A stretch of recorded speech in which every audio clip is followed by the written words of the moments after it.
শারদা ও বর্ধমান কাণ্ডের আবহে মুকুল রায় ও তাঁর অনুগামীদের ডানা ছেঁটে তৃণমূলের মধ্যে অমুকুলায়ন প্রক্রিয়া শুরু হয়ে গিয়েছে। পাশাপাশি শুরু অভিষেক রাজ প্রতিষ্ঠার প্রক্রিয়াও, যার অঙ্গ হিসেবে অভিষেক বন্দ্যোপাধ্যায়কে ইতিমধ্যে যুব তৃণমূলের সভাপতির দায়িত্ব দেওয়া হয়েছে। এবার সেই অভিষেকের হাত ধরেই দলের মধ্যে শুদ্ধিকরণের প্রক্রিয়াও শুরু করতে চলেছেন মমতা বন্দ্যোপাধ্যায়। এর প্রথম ধাপ হিসেবে অনুব্রত, আরাবুল, মনিরুলদের মতো বিতর্কিত নেতাদের ডানা ছাঁটার কাজ খুব তাড়াতাড়ি শুরু হবে বলে সূত্রের খবর।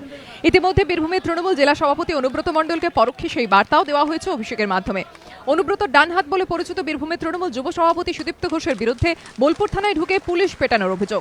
যুব তৃণমূলের দায়িত্ব পাওয়ার পরে অভিষেকের ঘোষণা, জেলার নতুন যুব কমিটিতে সুদীপ্তর কোনো ঠাঁই হবে না। একই সঙ্গে তাঁর বার্তা, দলের ভাবমূর্তির ক্ষতি করলে এবং দলীয় শৃঙ্খলা না মানলে তিনি যত বড়ই নেতা হন তাকে দল থেকে বহিষ্কার করা হবে। এইভাবেই ভাইপো অভিষেককে দিয়ে মমতা বন্দ্যোপাধ্যায় শুদ্ধিকরণের বার্তা দিচ্ছেন বলে তৃণমূলের একাংশের দাবি।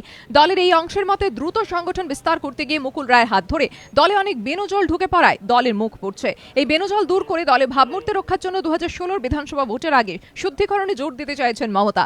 নভেম্বর থেকে জেলায় জেলায় সাংগঠনিক বৈঠকে ব্যাপক রদবদলের মধ্য দিয়ে এই কাজ শুরু করতে চাইছেন তৃণমূল নেত্রী। 5 নভেম্বর পৈলানে দক্ষিণ 24 পরগনার সাংগঠনিক বৈঠক, 21 নভেম্বর কল্যাণীতে উত্তর 24 পরগনা, নদিয়া, মুর্শিদাবাদের সাংগঠনিক বৈঠক। পরের দিন নেতাজি ইন্ডোরে কলকাতা, হাওড়া ও হুগলির। 24 নভেম্বর মেদিনীপুর সহ 2 মেদিনীপুরে বৈঠক।